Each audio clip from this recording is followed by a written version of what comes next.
김부겸 전 총리 아침에 뭐 기사가 좀 났어요. 이번엔 진짜 정치 활동한다. 진짜 한다. 네, 이재명 대표 체제에 대해서 이제 쓴소리를 마다하지 않겠다. 라고도 예. 최근에 많이 만났대요. 역시나 최근 비명개발 보도들은 우연이 아니었습니다. 어제 CBS 라디오 박재홍의 한판 승부에서 김규환 논설실장이 어마어마한 단독을 그것도 여러 개 터뜨렸는데 일단 기분 좋은 소식 하나와 화가 나는 소식 하나가 있습니다. 먼저 기분 좋은 소식은 이낙연이 조만간 정계 은퇴를 하게 될 것으로 보이는데 웃긴 건 사실상 은퇴를 당해버린 것 같습니다. 그리고 화가 나는 소식은 어제 전해드렸던 김부겸의 정계 복귀 건입니다.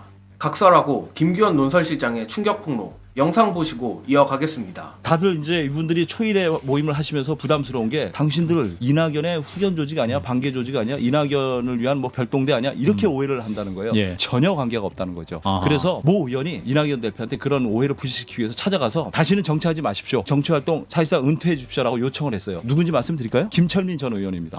사실상 강제 정계 은퇴를 했다. 본인이 수용을 하셨어요. 그렇게 하겠다. 초일에 열심히 해라. 김부겸 전 총리 아침에 뭐 기사가 좀 났어요. 정치 활동을 한다. 그래서 제가 바로 통화를 했죠. 그랬더니 대놓고 정치 활동 시작한다고 얘기하더라고요. 아 진짜야 이번에? 아니 맨날 빙빙 돌려서 얘기하는데 이번엔 진짜 정치 활동 한다. 진짜 한다. 네, 더 이상 자기가 비겁하게 뒤로 물러나 있을 수가 없는 상황이다. 국가 원로로서 역할을 해달라는 요청이 있어서 나 나온다. 윤석열 정부에 대한 비판은 물론이고 이재명 대표 체제에 대해서 이제 쓴소리를 마다하지 않겠다. 김현정의 뉴스 다음 주에 나온다 하더라고요. 지금 저 초일의 멤버들하고도 최근에 많이 만났대요. 정치 재개하신다는 건 차기 대권의 뜻이 있다는 의미 아닙니까? 100% 나오죠. 그거 염두에 안 두고 이분이 뭐 저 소일하려고 저 광화문에 사무실을 냈어요. 돈도 없으신 분이. 왜 불안한 예감은 늘 이렇게 맞아 떨어지는지 참 답답합니다. 물론 김규환 논설실장 스타일상 과장이 상당히 포함되어 있다는 것을 감안하기는 해야겠지만 예컨대 최근에 초일회 멤버들을 많이 만났다처럼 해석의 여지가 없는 것까지 과장할 수는 없을 겁니다. 어제도 최대한 절제하며 김부겸 전 총리가 수박은 아닐 것이고 노욕에 잘못된 선택을 하지 않길 바란다고 했습니다만 굳이 이 민감한 시기에 초일회 멤버들을 만난 데다 정계 복귀의 뜻을 밝히며 사실상 이재명 대표 체제를 공격하겠다는 선언을 한 걸 보면 역시 헛된 바람이었던 것 같습니다. 그러나 솔직히 말해 김부겸이 정계 복귀를 한다고 한들 파급력이 얼마나 있을까 싶긴 합니다. 안 그래도 어제 김규환 논설실장에 따르면 현재 초일회가 말은 안 하지만 자신들의 구심점으로 김동연 경기도지사를 염두에 두고 있다는 말을 하는데 김영계 입장에서도 사실상 철진한 정치인인 김부겸보다야 현역인 김동연이 더 매력적인 카드인 것은 분명합니다.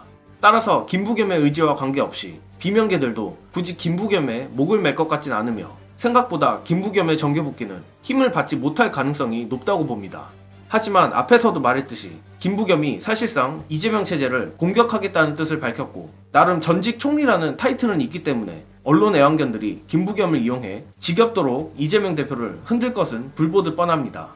다만 불행 중 다행인지 모르겠지만 김규환 논설실장이 의외로 김경수 전 지사에 대해서는 대다수 언론들의 시각과 다른 의견을 밝혔는데 이 부분도 영상 보시고 오겠습니다. 김경수 지사 얘기를 하면 좀 얘기가 길어질 것 같은데 이 부분을 너무 과대평가하는 것 같아요. 언론들이. 이 부분은 누구 앞에 나가서 뭐 정치에 깃발을 꽂고 뭘 하고 그럴 분이 아니에요. 그런 스타일도 아니고 한 번도 그런 삶을 살아본 적이 없어요. 그냥 능력 있는 비서 참모 정도죠. 무슨 이분이 친문의 구심점이 되고 이재명 반 이재명 전선의 구심점이 될 그런 건 다만 마중물이 돼서 이분이 중심축이 돼서 다른 분들의 어떤 마당을 열어주는 역할을 하겠죠. 김경수 지사는 제 판단은 내가 좀 평론가는 아니지만 이분이 무슨 반 이재명 전선의 구심점이 돼서 깃발 꽂고 나를 따르라 할 분은 전혀 아닙니다. 너무 과대평가하시는 거예요. 결국 비명계이든 친명계이든 중요한 건 당원들과 지지자들의 민심을 얼마나 잘 파악하느냐는 것입니다. 예컨대 김부겸이든 김경수든 이재명 대표와 적대적 경쟁이 아닌 개혁성과 선명성 경쟁을 한다면 단순히 이재명 대표와 경쟁한다는 사실만으로 안 좋은 소리 할 당원, 지지자, 장담컨대 없습니다. 하지만 지금껏 이른바 수박이라 불리는 자들은 이재명 대표를 저주하고 정치검찰들에게 팔아넘기는 짓들만 일삼아왔지 언제 개혁 경쟁이란 걸 해본 적이나 있습니까? 고로 초일회를 비롯한 비명계가 어떤 수작질을 부리든 당원들의 민심이 이재명 대표에게 있는 이상 저들이 기대하는 일은 일어나지 않을 거라 확신합니다. 앞으로도 관련 소식이 나오면 여러분들께 공유드릴 것을 약속드리며 이번 영상은 여기까지 하겠습니다. 시청해주신 여러분 감사합니다.